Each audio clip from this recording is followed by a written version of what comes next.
Raymond, do you remember when we thought beating the Eagles last week was going to be a pretty easy feat? Yes, I had dreams about that victory. Turned out to be a realistic nightmare. Well, Ray, let's hope Miami comes to fruition. This is the GoldCast. Boom! Welcome to another edition of the GoldCast. We are the voice of the Bay. I'm your host, Rudy Solis III, and with me is my brother, my co-host, Raymond Solis the first, baby. Boom! Raymond, here we go. Week 5. Our goal after that week 1 loss to Arizona was, hey, let's just make sure this team, if this team is sitting at 4-1, by the time the Gauntlet comes, we're in good position. The Gauntlet II, as we all know, begins next week with the Rams, and it is literally a cluster of teams, just everybody, every nightmare team all in a row, an extremely competitive and tough layout. But we wanted to be 4-1 going into that game. And then last week happened. And then Nick Mullins did, I'm not going to say Nick Mullins things because Nick Mullins, when Nick Mullins does Nick Mullins things, Ray, Nick Mullins balls out and we have a great game and we win. Unfortunately, Nick Mullins did backup QB things is what Nick Mullins did and didn't act like the starter that he's capable of being when he's playing on all cylinders. And unfortunately, we lost. So now going into week 5, here I was hoping we'd be 3-1. Instead, we're 2-2, sitting at the bottom of the NFC West, 1 week removed from the Gauntlet II. This is, as you said before, this is a pivotal game coming up right here between us and the Miami Dolphins. I was going to say the Philadelphia Eagles, the Miami Dolphins. I am very nervous. Let's get into it. I just want you, before we get into the injury report and all the numbers and everything to do, just overall impressions for you going into this week 5. How do you feel? Where are you at, confidence-wise? I feel like, we're getting a couple pieces back that I think could really swing the tide, but I feel like this game's going to be close. That's what I feel like, because to be honest, before the Eagles game, what I was projecting, which I'm now that we're here, I thought Miami was the scrappiest team out of these 4 shitty teams. The Jets and the Giants are the Jets and the Giants. Everyone beats on them. And Philadelphia, Carson Wentz is statistically the worst quarterback in the NFL, and he got by us, doing Carson Wentz things he does when he's typically on his A game. And so now we're playing a team that is much more balanced than they are, although still, a subpar team by all accounts, but they're scrappy. They're in almost every game that they play, with the exception of week 1 against New England. They've been in all these games, and they've won one of them. So they're capable of winning here and coming out 2-3. The question is, will they? The question is, will they? That is the question. So let's get into it, Raymond. Let's start going over these numbers and looking at what we're dealing with this week. So this game will be on Sunday, October 11th. It'll be at 4:05 p.m. Levi Stadium in Santa Clara. The Miami Dolphins right now are currently 1-3. San Francisco are 2-2. The Miami Dolphins are 1-1. That's their record away. That's their road record. Our home record is 0-2. Home record's 0-2. It's so weird. Not defending home. Cardinals and Eagles. Yeah, I know. It's just so weird to see that number. So let's talk about what this is looking at right now. Vegas has us at minus 8.5. We're 8.5 favorites. Miami 8.5 point underdogs. And we're looking right here. Let's look at the last. There's still, I like to use all the numbers off of FanDuel. FanDuel is still kind of overall. Okay, let's look at this season. Okay, good. We do have this season's numbers. Some of these have not had them lately. It's been frustrating. So Miami is averaging 23.2 points per game this season, ranked 24th in the NFL. They are surrendering 24 points per game this season, ranked 12th in the NFL. Averaging 23, surrendering 24. The 49ers are averaging 26.8 points per game this season, which is 11th in the NFL, right underneath Miami. And then San Francisco is surrendering 17.88 points per game this season, which is 3rd in the NFL. Defense is still playing very, very strong. It's the offense that has kind of been really pretty banged up. Even though we've lost Nick Bosa, we've managed to keep the defense pretty competitive, and they have kept us in most of these games. Hopefully, and we're going to talk about it with Raymond. This is where you're going to come in, Raymond. Hopefully, this next game will give us more to be hopeful for, because this is, as you said, a scrappy and scrappy team. They really are. Yeah, they're both. That was accurate. Yeah, they are both. So, yeah, like I said, these are the numbers that we're looking at right here. We're at, surrendering 17.8, averaging 26.8. Miami surrendering 24 points. Vegas has us as 8.5 favorites. Now, Raymond, let's go to the ever important injury report. What does the injury report say? And here's the real question on everyone's mind. Do we get Jimmy G back? Well, just like I said on Monday's recap episode against the Eagles, that I thought Kyle Shanahan and the staff were really going to feel the pressure from this loss and really turn to Jimmy G and start to, I would expect to see him start this Sunday, and he's had back-to-back limited practices. It's still going to, I think Kyle Shanahan's still going to make a judgment call when it comes to Sunday. But if he has remember, Jimmy G has to show Kyle Shanahan that he's okay on that ankle and that he can perform. If he can do that and actually become a full participant tomorrow on Friday, then expect to see Jimmy G suit up on Sunday. But he's had back-to-back limited practices. He's been back into the mix, which is great to see. We also have Raheem Mostert, who's been battling his knee injury. He's had limited practices in back-to-back days. So good news for him. So if we get Jimmy and Raheem Mostert back, then that gives us a really strong chance of winning on Sunday. And we already know that Kittle's back, and Kittle dominated in his first game back despite it being a losing effort. And we think Trent Taylor, he was full practice today. Dante Pettis was a full practice, although what the hell can we expect from him at this point? Dante Johnson and Emmanuel Mosley still not playing, so we're still going to have to deal with the backups in that position. Akella Witherspoon, limited practice today, even though he's kind of he's a wild card. Sometimes he's great, and sometimes most of the time he's not. I guess I shouldn't say a wild card. It's more like a 60-40 chance he plays shitty or plays inconsistent, I should say. Not shitty, because he's not the worst cornerback in the league, but he's definitely the weakest on our team outside of Dante Johnson. But if he's able to make it, then that'll be good, And we know K'Waun Williams is out, so he's not going to play. That's unfortunate. And Deebo Samuel did not participate in practice the last couple games, not related to his last couple injury. days? Last couple days.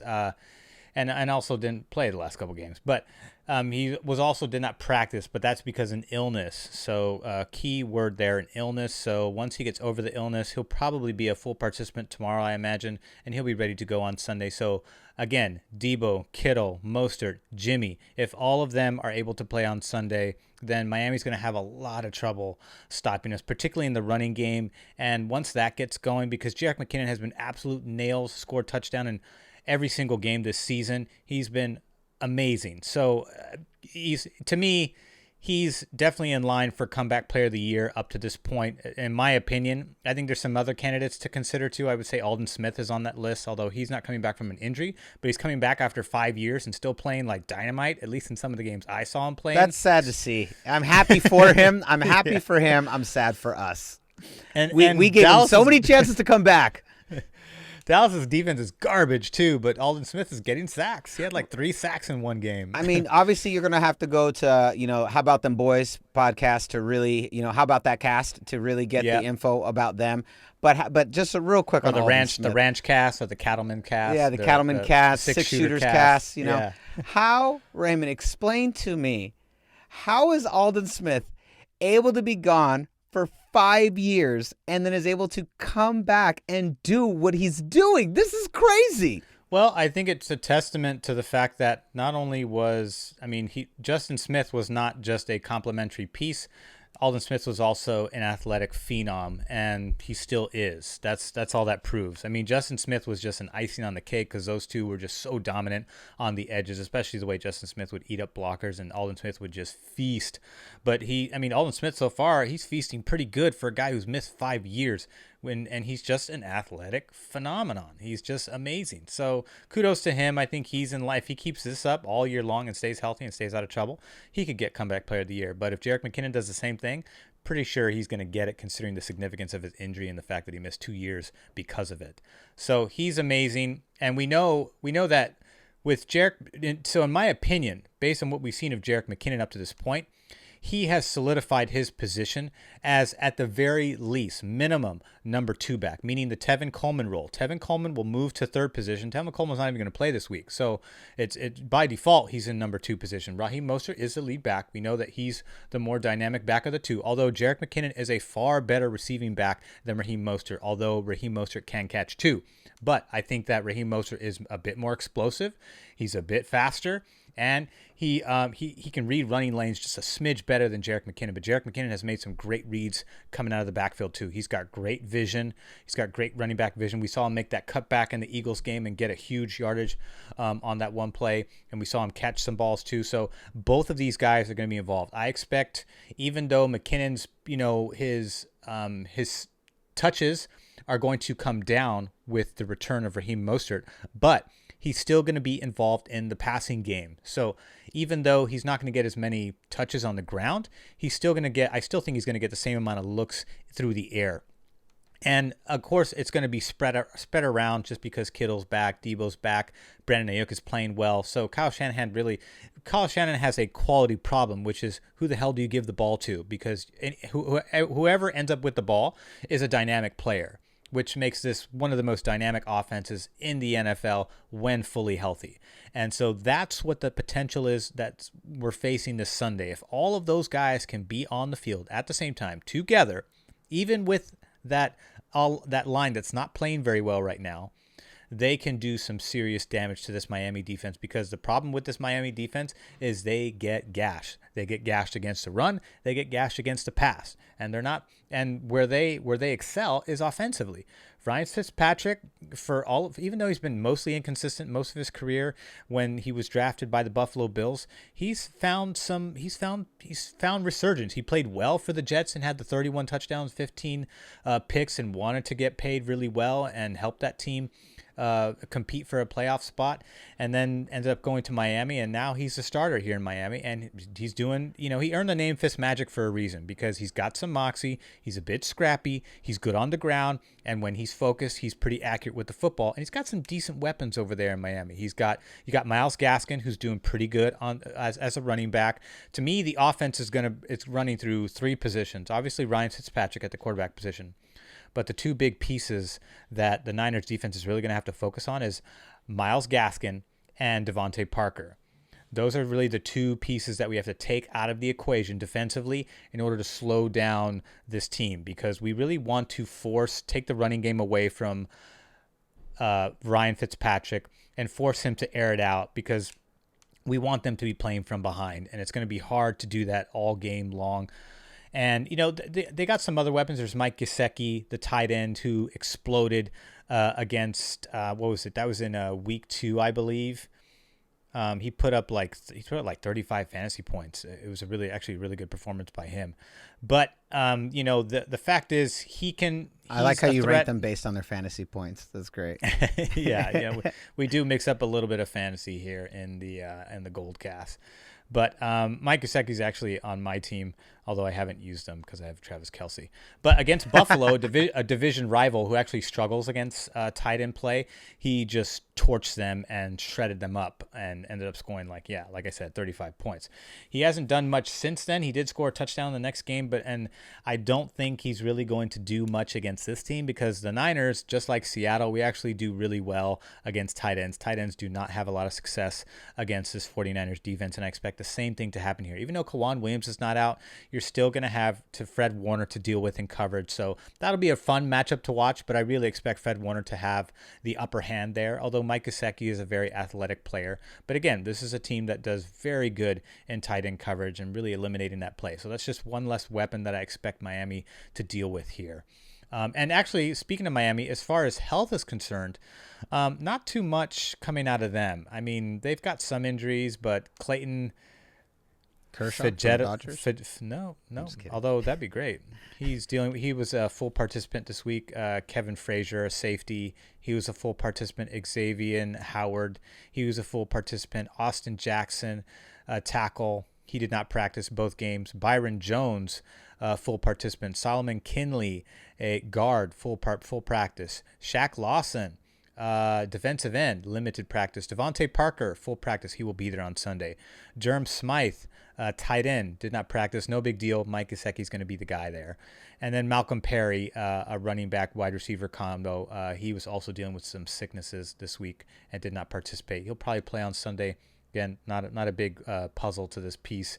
We also know that Tua Tagovailoa, I don't know how to say his last name. Yeah, the quarterback. Tua. We know that Tua, the quarterback they drafted, he hasn't really gotten involved. Although I would not be surprised if they run some RPO with him, just to throw the Niners off. Because again, the tape between Daniel Jones, Kyle Murray, and Carson Wentz shows that the Niners are vulnerable against mobile quarterbacks. So you might as well, you have nothing to lose at 1-3 throwing Tua out there for some running plays, the same way that New Orleans uses Taysom Hill. So I would expect to see that. I'm definitely counting on to see that. But again, I just think that if the offense is healthy, we should be fine. The defense will have enough to carry against a mediocre team like this. It's against the other above 500 teams where the defense is really, I think, going to struggle, and the offense is going to have to carry us. It's going to become the reverse. Against these shitty teams, the defense will have no problem carrying us, and then the offense will just kind of steamroll the defenses. But once we get to the better teams in the gauntlet, it's going to be the reverse. So the offense is most likely going to have to carry us. We'll be playing from behind or playing in seesaw shootout battles. But that's, we'll get to those previews in the coming weeks, but for now, the focus is Miami, and I think Miami is beatable. So I think Miami is beatable, but let's talk about the things that I'm worried about, the things that make me nervous. I am really worried about Jimmy G's health as he goes out there.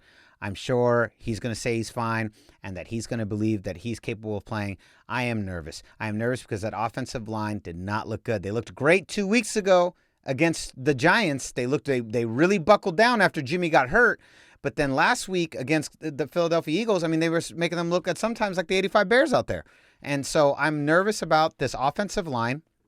I'm nervous about their ability to keep Jimmy upright. And if he cannot stay upright, what is that going to mean for his ankle? The last thing I want is for that injury to get aggravated or worse, become something that takes him out for more games, or don't really want to put this out there, but something season ending was what I don't want. We lose Jimmy G, you can kiss the season goodbye. You could just right. Well, the offensive line is going to have to deal with Kyle Van Noy, the linebacker, who's got 2 sacks so far this season, and they're going to have to deal with Emmanuel Ogba, the defensive end. So those are really the two big pressure pushers on this Miami front, or this Miami defense, I should say.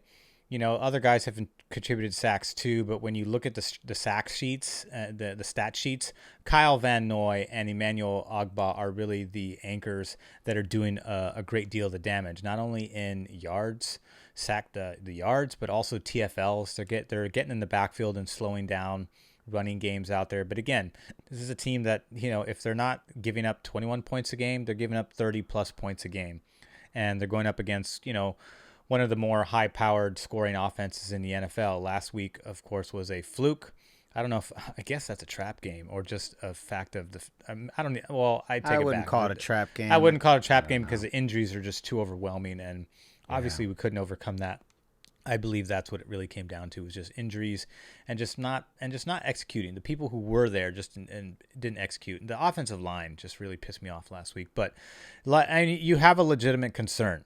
And there's 2 guys on this team that can really wreak havoc. This team has only generated 9 sacks so far this year. So, I mean, they're not exactly... The loss of Nick Bosa has been felt. It has. It's definitely been felt. Eric Armstead is not necessarily carrying the load very well, and that's no fault of his own. It's just that when he's getting double teamed, in a lot of cases, he's still getting lots of pressures, though. I mean, if you look at the stat sheet in terms of pressures, he's still getting there, forcing quarterbacks, flushing them out of the pocket. But the point is, when you're dealing with mobile quarterbacks, they're still able to make plays and keep plays alive with their feet outside the pocket. It's, if we were dealing with a lot of, traditional pocket passers, I think Eric Armstead would have, some more sacks under his belt on the stat sheet. But that's not the case, and it's not going to be the case against Ryan Fitzpatrick. Ryan Fitzpatrick is more of a pocket passer than any of the quarterbacks we've faced up to this point, but he's still capable of moving around if he has to. So here's my next question, Raymond. Let's talk about this defense, and let's talk about who you want to see. What are your concerns with this particular defense now that we've seen them several weeks removed from Nick Bosa? In this post-Nick Bosa era, what do you want? Where are your concerns? Where are the holes that are inside this defense that you think Miami could exploit? The run. The Niners don't do well against the run. We do well against the pass, but we're not doing well against the run. And if they're able to establish the run, that's going to keep their drives alive. If Ryan Fitzpatrick decides to run and is able to get positive yardage when a play breaks down, for example, in a coverage sack scenario, then I think that's going to keep plays alive.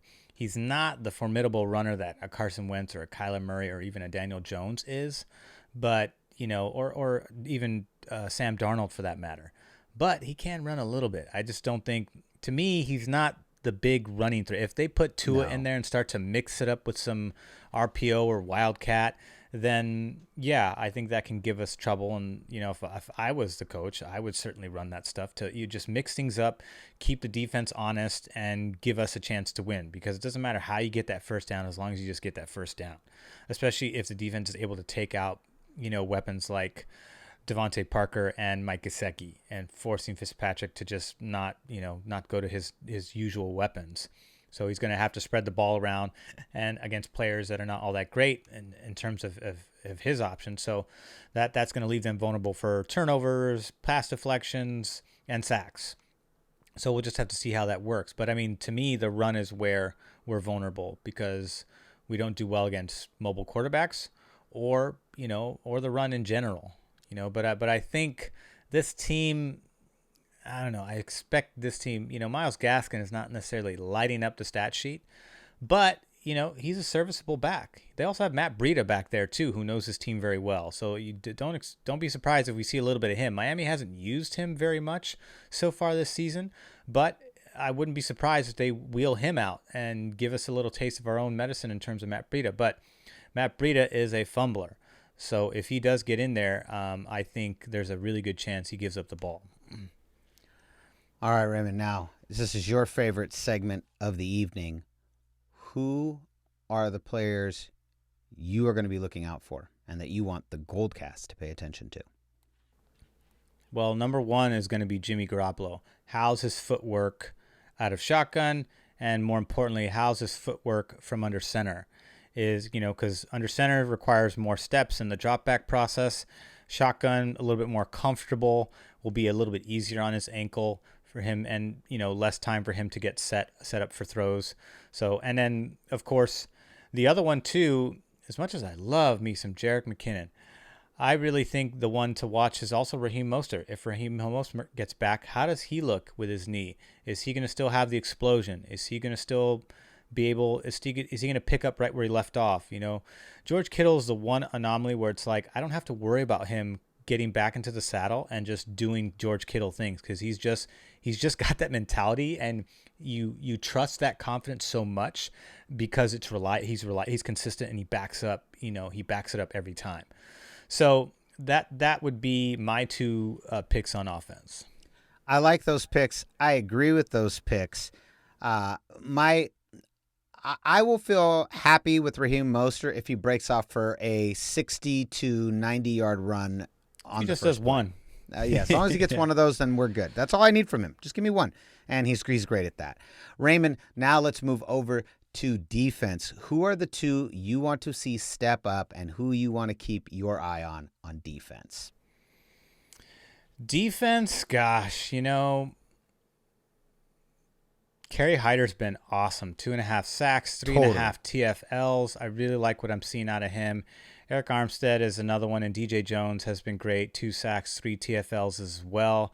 I'm actually going to go Fred Warner this game. I'm going to go Fred Warner, and then I'm also going to go Iron Man with Jimmy Ward, because these are the two big anchors in the backfield, and I expect Ryan Fitzpatrick to be throwing more. I expect this Miami offense to be throwing more than running, because I really do think, even though we're vulnerable against a run, that we're going to be able to handle this team's running game, which means that they're going to be forced to be one-dimensional, which means that the linebackers and secondary are really going to be tasked with taking care of that job. And I think that Jimmy Ward is going to have some flashes, and I think Fred Warner is going to Fred Warner's going to have, I think he's going to have another pick in this game. That's what I see. Fred Warner's just playing at a Pro Bowl level right now, and he's arguably one of the best middle linebackers in the entire league, next to a couple other candidates. But right now he's playing solid football right now, and he's so good at keeping himself healthy and just being in the right spot at the right time, whether it's the run or the pass. So I expect to see him do some big things in this game. So as far as defense is concerned, I've got my eyes on Fred Warner and Jimmy Ward, a.k.a. Iron Man. I love it. I have my eye on one player, and that's Javon Kinlaw. We saw 2 weeks ago him really step up. I wanted to see him last week. Didn't have quite the impact that I was looking for. This is your week, Javon Kinlaw. This is your week to come back and make it happen. Show us why we drafted you first in the draft, and I believe he can do it. I have all the faith in him. He's still getting his feet underneath him. It's not like this is just going to be, very rarely do players just step on even top draft picks. It takes them some weeks. We've seen some flashes. I want to see the consistency starting to build. Right. I am a fan from when see him get a sack. Yeah. See him sack Fitzy. Yeah. I from what I've seen from him when he's on, very exciting. Keep up the great work. Keep getting more consistent. That's what I want to see on defense. Javon Kinlaw. That's a good one. Yeah. I mean, he's got 9 tackles on the season. He's got 2 pass deflections, so he's been utilizing that size to disrupt plays any way he can. If he's not getting sacks, he's at least disrupted a couple passes this season. So we'll see if he's able to capitalize on that. And I would love to see him get a sack, especially against FitzMagic, because FitzMagic is not an easy quarterback to bring down. No, I would love to see that too.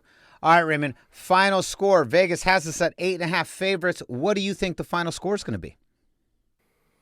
So this one I think is actually going to be more similar to your prediction last week, something along the lines of 31-21, something like that. I think Miami's going to play really well in the first half, but I think that the Niners are actually going to be able to pull away convincingly in the second half.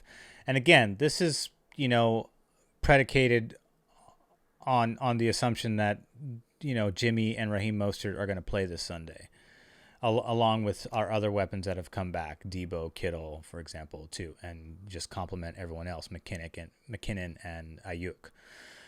So that's where that's coming from. That's where that score prediction's coming from. If Jimmy and Raheem don't play, then gosh, 24-17, maybe 21-17. I expect it to be a lot closer.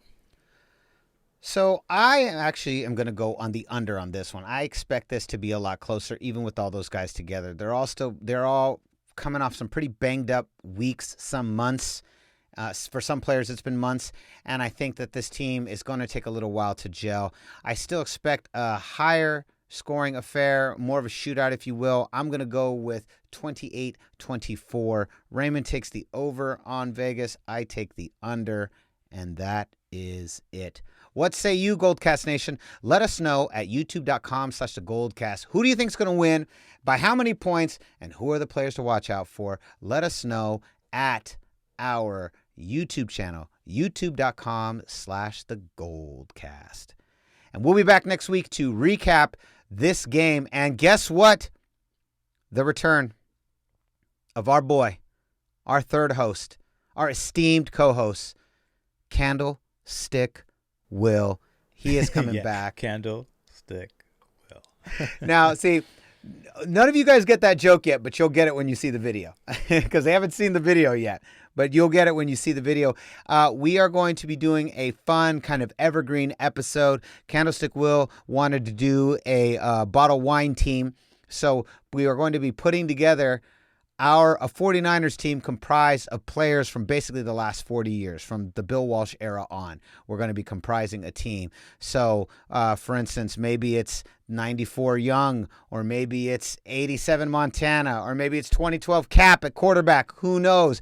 But we're going to do that. Then we just pick our best players and the best year that they had, and we take, as a Niner, and we take that guy and we put him on the team, and we create our bottle wine 49ers team. It should be a really fun episode. We're actually going to be building it over the weekend, and we will unleash it on you next week. The return, as promised, of our boy, Candlestick Will. He's coming back. We cannot wait. We know you guys miss him. Oh, yeah. You finally get to see the face of Candlestick Will with that nice, calm, very calm, chill voice. You finally get to see the face behind it. It's awesome. So we have that all coming next week. And so concludes another edition of the GoldCast. We are the voice of the Bay. I'm your host, Rudy Solis III, and with me is my brother, my co-host, Raymond Solis the first, baby. Boom. We'll see you next time. Same GoldCast time, same GoldCast channel.